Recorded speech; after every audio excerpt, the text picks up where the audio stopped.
Hello students. हम class 8 का chapter number 14 कर रहे थे। इसका एक पार्ट हो चुका है हमारा केमिकल इफ़ेक्ट्स ऑफ करंट। इसमें आपने गुड कंडक्टर, पुअर कंडक्टर और लिक्विड में, सॉलिड में किस तरीके से जो है इलेक्ट्रिसिटी प्रोड्यूस होती है या पास होती है, तो कौन से मटेरियल गुड कंडक्टर होते हैं, कौन से जो है पुअर कंडक्टर होते हैं। हमने इसमें टेस्टर बनाना भी सीखा था, जिसकी हेल्प से आपके पास कोई भी मटेरियल हो तो आप उसको टेस्ट कर सकते हो कि वो गुड कंडक्टर है या फिर वो पुअर कंडक्टर है। तो यहाँ पे ये टेबल थी, ये टेबल भी आपको मैं बता चुकी हूँ। नेक्स्ट है हमारे पास जो टॉपिक पहेली कुछ कह रही है। पहेली कह रही है कि अगर हम दो तारों को अलग अलग, कोई हमने टेस्टर बनाया हुआ है, टेस्टर मीन्स जिसमें बल्ब भी है, आपका वायर्स भी है, स्विच भी है, सारा सर्किट कंप्लीट है, सेल भी है। अगर उन वायरों को आपने, फॉर एग्जांपल ये दो वायर है, दोनों वायर की एंड को हमने छोड़ दिया, ठीक है, और ये पूरा सर्किट आपको मान लो यहाँ पे बैटरी भी आपने जोड़ी हुई है, ठीक है, और यहाँ पर आपने जो है बल्ब भी जोड़ा हुआ है। इस तरीके से बाकी आपका सारा सर्किट जो है वो कंप्लीट है, बट आपका बल्ब जो है ग्लो नहीं हो रहा है। और क्योंकि ये दोनों सर्किट के एंड जो है ये ओपन है और ये आपस में जुड़े नहीं हुए हैं, इनके बीच में जो गैप है, आपको पता है इसके अंदर क्या होगा? इसके पास में क्या होगी? एयर होगी। इसका मतलब एयर जो है वो इलेक्ट्रिसिटी को आगे पास नहीं कर रही है, करंट को आगे पास नहीं कर रही है, जिसकी वजह से वो बल्ब जल नहीं रहा है। इट मीन्स एयर क्या है? इंसुलेटर, यानी कि पुअर कंडक्टर। इंसुलेटर मीन्स जो बिल्कुल भी अपने में से जो इलेक्ट्रिसिटी को पास नहीं होने दे रहा है, वो क्या है? इंसुलेटर। तो आपको पुअर कंडक्टर और इंसुलेटर पता लग गया। अब नहीं पास होने दे रहा है, बट आपने देखा होगा कि जब लाइटिंग होती है, जब बिजली कड़कती है तो हमारी अर्थ पे क्या होती है? पहुंच जाती है। जब हमारी अर्थ पे पहुंचती है तो रास्ते में क्या होती है? एयर होती है। उस एयर को पार करते हुए आ जाती है। इट मीन्स वहाँ से तो उसने इलेक्ट्रिसिटी को जो है नीचे तक पहुँचाया, और नीचे जब हमारे अर्थ पे कोई भी पेड़ पौधों पर गिरती है तो वो क्या होते हैं? जल जाते हैं, ठीक है। तो इट मीन्स ये कहीं पर क्या है? गुड कंडक्टर है, और कहीं पर क्या है? बैड कंडक्टर है। इसलिए इसको क्या बोलते हैं? इंसुलेटर। तो आपको पता लग गया एयर के बारे में कि एयर क्या होते हैं? गुड कंडक्ट इंसुलेटर्स होते हैं। लाइटिंग में इलेक्ट्रिसिटी को वो आगे पहुंचा देते हैं एयर के थ्रू, बट अगर हम दो वायर्स को अलग अलग कर देंगे तो वो आपस में करंट को फ्लो नहीं होने देंगे। अब इसी कंडीशन के अकॉर्डिंग हम बहुत सारे मटेरियल्स लेंगे और उसमें देखेंगे कौन से गुड कंडक्टर है, कौन से इंसुलेटर्स हैं, कौन से कंडक्टर्स हैं। तो यहाँ पे एक आपको एक्टिविटी दी हुई है, इसमें आपने क्या लेना है? डिस्टिल्ड वाटर का यूज़ करना है और टेस्ट करना है कि ये जो है गुड कंडक्टर है या फिर इंसुलेटर है या पुअर कंडक्टर है, ठीक है, गुड कंडक्टर है या फिर पुअर कंडक्टर है। तो इस एक्टिविटी में आपने क्या करना है कि 1 टेबल स्पून या 2 टेबल स्पून आपने क्या कर लेना है कि जो है डिस्टिल्ड वाटर उसको लेना है, ठीक है। एक कैप में, किसी भी प्लास्टिक की बोतल की कैप उसमें ले लो। जो डिस्टिल्ड वाटर होते हैं या तो ये लेबोरेटरी में मिलेंगे या फिर आपको मेडिसिन की शॉप पर भी मिल जाएंगे, और फिर आप इसको टेस्ट के लिए यूज़ कर सकते हो। अब जब आप उसको इलेक्ट्रिसिटी, पूरा टेस्टर कनेक्ट करोगे, आपने अपना पूरा टेस्टर जो है कनेक्ट किया हुआ है, सेल लगाया है, बैटरी लगाई हुई है, बल्ब लगाए हुए हैं, सारा कुछ किया हुआ है। तो जब यहाँ पर आपने यहाँ पे डिस्टिल्ड वाटर लिया तो आपका बल्ब जो है वो ग्लो नहीं होगा, ठीक है। लेकिन अब उसी टेस्टर में आप जो वाटर लिए हो, डिस्टिल्ड वाटर, उसी में आपने थोड़े से सॉल्ट डाल देना है, थोड़ा सा नमक डाल देना है, तो आप देखोगे कि बल्ब जो है वो ग्लो होने लगा है। इससे हमें क्या पता चल रहा है कि जो प्योर वाटर है, यानी कि जो डिस्टिल्ड वाटर है, वो क्या है? बैड कंडक्टर, यानी कि पुअर कंडक्टर ऑफ इलेक्ट्रिसिटी है। और अगर हमने उसमें थोड़ा सा सॉल्ट डाल दिया तो वो क्या हो गया? Good conductor of electricity. इसी से रिलेटेड हम और भी बहुत सारे एक्सपेरिमेंट आगे करते हैं कि किस तरीके से, अगर आप टैप वाटर ले लेते हो, ठीक है, आगे देखते हैं हम। अगर आप टैप वाटर ले लेते हो, ठीक है, या हैंडपम्प का वाटर ले लेते हो, ठीक है, ये सारे क्या होते हैं? तो ये क्या होते हैं? पुअर कंडक्टर होते हैं। क्यों होते हैं? क्योंकि आपको पता है कि जो टैप वाटर आ रहा है वो प्योर तो होता नहीं है, उसमें बहुत सारी इम्प्योरिटीज़ होती हैं, कई मिनरल्स होते हैं, कई सॉल्ट्स होते हैं उसके अंदर।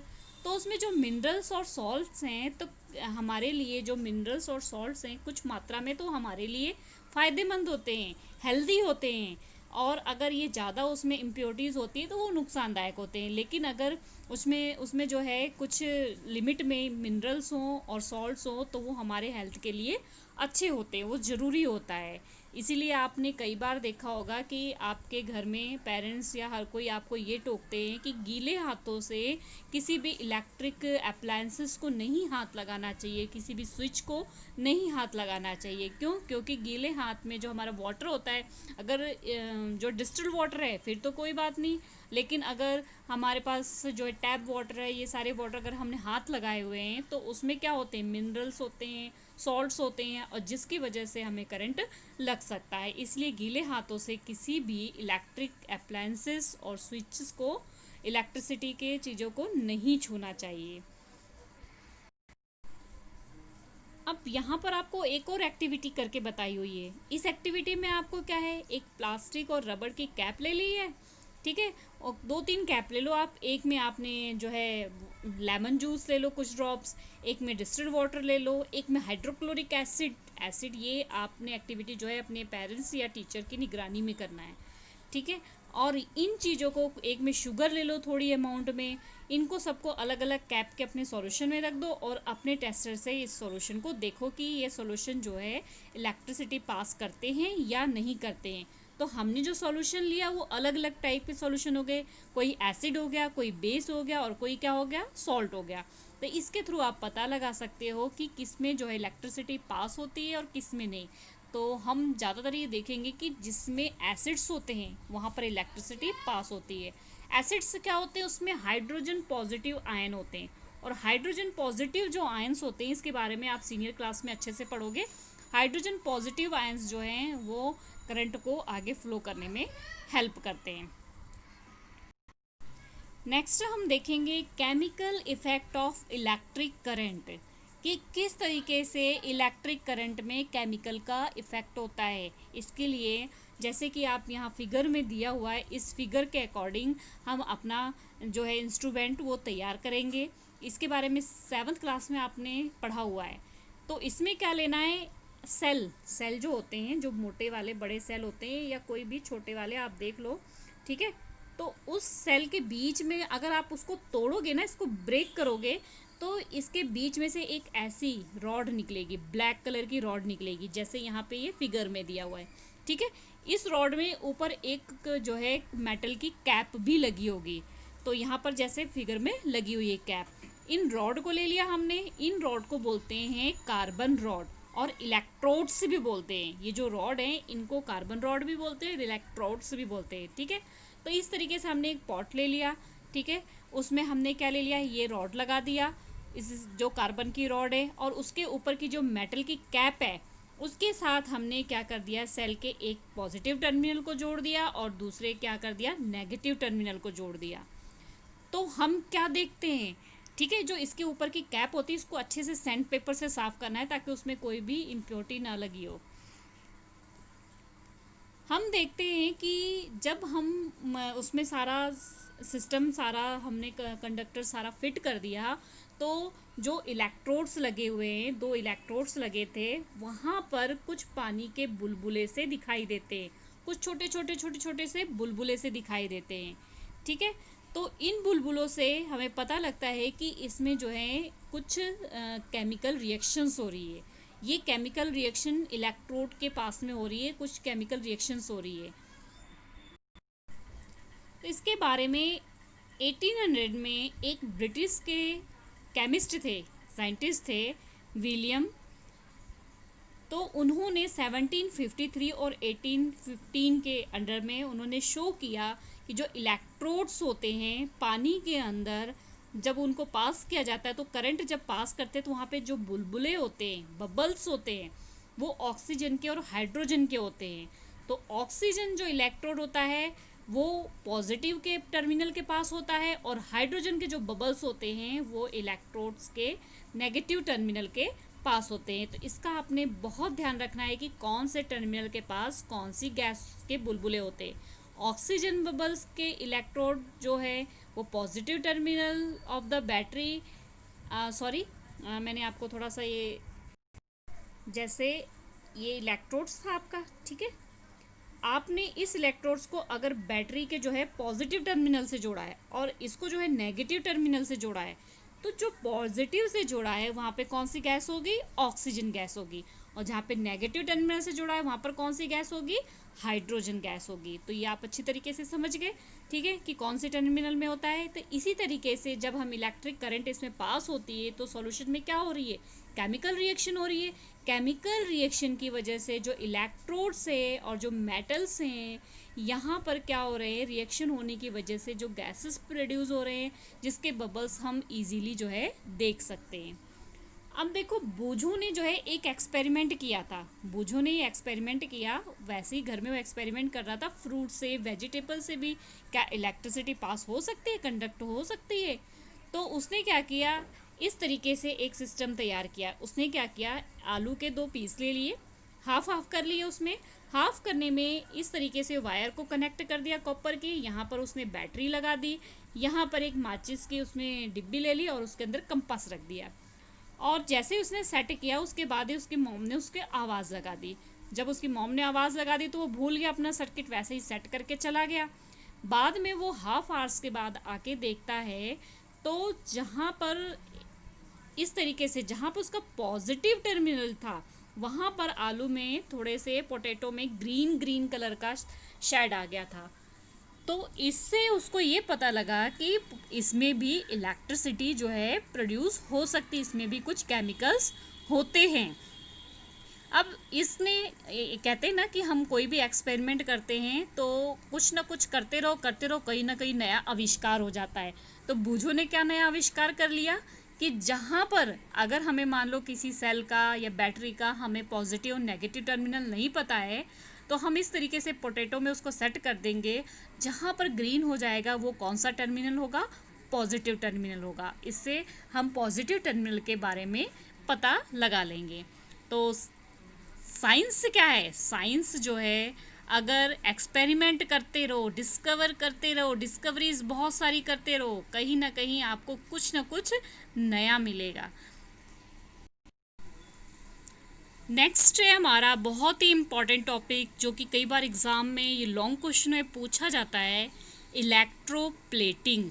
इलेक्ट्रोप्लेटिंग क्या होता है, आपने देखा होगा कि बाईसाइकिल्स के जो हैंडल्स होते हैं, व्हील्स होते हैं, रिम होते हैं, ठीक है, ये सारे कैसे होते हैं, शाइनी होते हैं। कई बार उसमें स्क्रैच आ जाता है एक्सीडेंटली तो उसकी शाइनी के नीचे थोड़ा सा डल सा एरिया होता है, ठीक है। तो ये क्या होते हैं, ये कई आपने ऑर्नामेंट देखे होंगे जो वोमेंस जो है ज्वेलरीज पहनती है, वो गोल्ड की प्लेट लगी हो, मतलब गोल्ड की उसमें कोटिंग हुई रहती है, गोल्ड होता नहीं है, सिल्वर की कोटिंग होती है, ठीक है। तो इस तरीके से चीज़ें एक मेटल पे दूसरे मेटल की लेयर चढ़ाना, ठीक है, जिस प्रोसेस से चढ़ाई जाती है उसे इलेक्ट्रो प्लेटिंग कहते हैं। तो इसमें आप कोटिंग के लिए जो है इस तरीके से जैसे कि फिगर में दिया गया है सिस्टम तैयार करना होता है। इसके लिए आपने क्या करना होगा, एक बीकर लेना होगा, जैसे कि डायग्राम में दिया है एक बीकर, उसमें 2 कॉपर की प्लेट, हमने यहाँ पे इलेक्ट्रोप्लेटिंग करनी है कॉपर की, ठीक है। तो कॉपर की प्लेट ले ली है 2, एक इस साइड प्लेट लगा लिए और एक दूसरे साइड प्लेट लगा लिए। उसके बाद इसमें जो लिक्विड यूज़ किया है वो कौन सा लिक्विड यूज़ किया है, कॉपर सल्फेट सॉल्यूशन का यूज़ किया है, और इसको पूरा सर्किट सेट कर दिया यहाँ पर इस तरीके से, इसमें यहाँ पर इसको बैटरी से जोड़ दिया। फिर इसमें हमने जब करंट पास होना शुरू हुआ तो लगभग 15 मिनट में हम देखेंगे कि इलेक्ट्रोड्स जो हैं उनके नज़दीक आप देखोगे सॉल्यूशन को केयरफुली, जब आप देखोगे तो वहाँ पे कुछ डिफरेंस हो रहा है। वो डिफरेंट क्या हो रहा है कि उनके कलर की कोटिंग में जो है चेंज आ रहा है। अब ये देखना है कि हमें बैटरी के कौन सी कोटिंग में चेंज आ रहा है, कि हमें ये नोट करना पड़ेगा कि पॉजिटिव टर्मिनल में चेंज आ रहा है या फिर नेगेटिव टर्मिनल में कौन से साइड में जो है चेंजेस आ रहा है। तो यहाँ पर पहली कह रही है, after doing the electroplating activity, पहली जो इलेक्ट्रोप्लेटिंग एक्टिविटी हुई तो पहली ने इंटरचेंज द इलेक्ट्रोड्स, तो उसने देखा कि इलेक्ट्रोड्स जो है इंटरचेंज हो रहे हैं इस एक्टिविटी में। What do you think she would observe this time, आप सोच सकते हो कि उसने क्या ऑब्जर्व किया इस टाइम। उसने ये ऑब्जर्व किया जब इलेक्ट्रिक करंट को इसमें पास किया जा रहा है तो बीच में जो सॉल्यूशन था, किस चीज़ का सॉल्यूशन था, कॉपर सल्फेट। कॉपर सल्फेट का हम फॉर्मूला क्या लिखते हैं, CuSO4। चैप्टर नंबर 4 में हमने इसमें फॉर्मूले को अच्छी तरीके से पढ़ा हुआ है। तो ये कॉपर सल्फेट का फॉर्मूला है। तो copper sulfate, the free copper get drawn to the electrodes connected to the negative terminal of the battery and get deposit on it. But what about the loss of copper from the solution? ये देखा कि जो battery का negative terminal था वहाँ पे जो copper के प्लेट्स है वहाँ पे कुछ कॉपर आके डिपॉजिट हो जा रही थी और वो जो प्लेट है वो थिक होती जा रही थी, मोटी होती जा रही थी। तो दूसरे साइड वाली की प्लेट का क्या हाल था, दूसरे साइड वाली जो प्लेट थी वो थिन होती जा रही थी, पतली होती जा रही थी और जो उसकी इम्प्योरिटीज है वो नीचे जो लिक्विड फिल हुआ है उस लिक्विड में जो है गिरता जा रहा था, डिसॉल्व होता जा रहा था, नीचे इकट्ठा होता जा रहा था।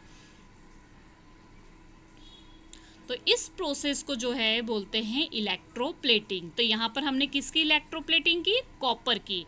जो कॉपर है वो हमने एक, अगर मान लो उस जगह पे हम नेगेटिव टर्मिनल पे कोई और मेटल लगा देते, फॉर एग्जांपल आयरन लगा देते, दूसरे साइड का जो कॉपर है वो डिपॉजिट हो जाता उसके ऊपर और उस पे ऊपर क्या होती है, कॉपर की लेयर चढ़ जाती है। तो इसे क्या बोलते हैं, इलेक्ट्रोप्लेटिंग। अब बूझो क्या कह रहा है, बूझो कह रहा है कि जो 14.7 एक्टिविटी की थी, जैसे हमने कार्बन रॉड्स यूज़ किया था सेम वैसे ही हमने यहाँ पर क्या यूज़ किया था, कॉपर की प्लेट से यूज़ की थी बैटरी के साथ और एक्सपेरिमेंट सक्सेसफुल किया। तो हम देख लेते हैं डेफिनेशन इलेक्ट्रोप्लेटिंग की, बहुत इंपॉर्टेंट है। The process of depositing a layer of any desired metal on the another material, it means through the electricity is called electroplating. it means ऐसी प्रोसेस जिसमें जो हम अपनी इच्छा अनुसार किसी मेटल की लेयर दूसरे मेटल पे चढ़ाते हैं या डिपॉजिट करते हैं उसे क्या बोलते हैं, इलेक्ट्रोप्लेटिंग। और ये जो इलेक्ट्रोप्लेटिंग है बहुत ही यूज़फुल होती है इंडस्ट्रीज़ में। इंडस्ट्रीज़ में कई मतलब अलग अलग जो मटेरियल्स होते हैं उनके ऊपर जो है प्लेटिंग की जाती है, अलग अलग होते हैं, जैसे क्रोमियम की जाती है, निकल की जाती है, साइकिल के रिम्स में, कार के पार्ट्स में, ठीक है, बाथ टैप में जो टैप्स होते हैं उसमें, ठीक है। तो इस तरीके से इलेक्ट्रोप्लेटिंग करके क्या होता है, वो चीज़ें जो है शाइनी होती हैं और जल्दी से ख़राब नहीं होती हैं और ये क्या होती है, चीपर भी होती है। जो चीपर मेटल्स होती हैं, सस्ती मेटल्स होती हैं, उनकी कोटिंग इनके ऊपर कर दी जाती है जिससे ये शाइनी भी होते हैं, अच्छे भी दिखते हैं और जल्दी से ख़राब भी नहीं होते हैं। इसी तरीके से आपने सिल्वर गोल्ड जो है बहुत महंगे होते हैं तो इसके जो है प्लेटिंग कर दी जाती है ऑर्नामेंट के ऊपर ताकि वो देखने में तो उसके जैसे होते हैं लेकिन वो क्या होते हैं, सस्ते होते हैं, लेस एक्सपेंसिव होते हैं, ठीक है। ऐसे बहुत सारे होते हैं जो इलेक्ट्रोप्लेटिंग का यूज़ करने किया जाता है, ठीक है। फूड को स्टोर करने के लिए कई मटेरियल्स बनाए जाते हैं, ठीक है। तो इस तरीके से हम जो है इलेक्ट्रोप्लेटिंग करके ऑर्नामेंट्स को और मटेरियल्स को जो है शाइनी बना सकते हैं इलेक्ट्रोप्लेटिंग का यूज़ करके, किसी भी अपनी इच्छा अनुसार मेटल की दूसरे मेटल पे परत चढ़ा के। और इसकी कोटिंग करके हम जो आयरन जो होता है उसमें रस्ट बहुत जल्दी जंग लग जाता है, अगर हम उसके ऊपर इलेक्ट्रोप्लेटिंग कर देते हैं तो उसमें जंग नहीं लगता है और वो ज़्यादा समय तक चलता है।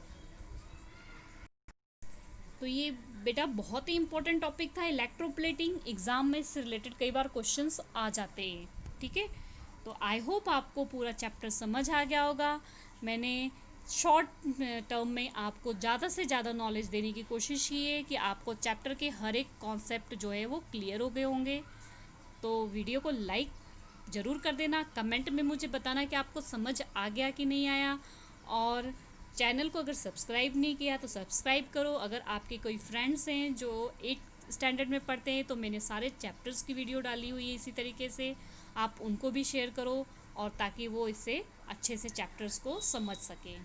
ओके स्टूडेंट्स, बाय बाय, आगे मिलते हैं हम न्यू चैप्टर के साथ।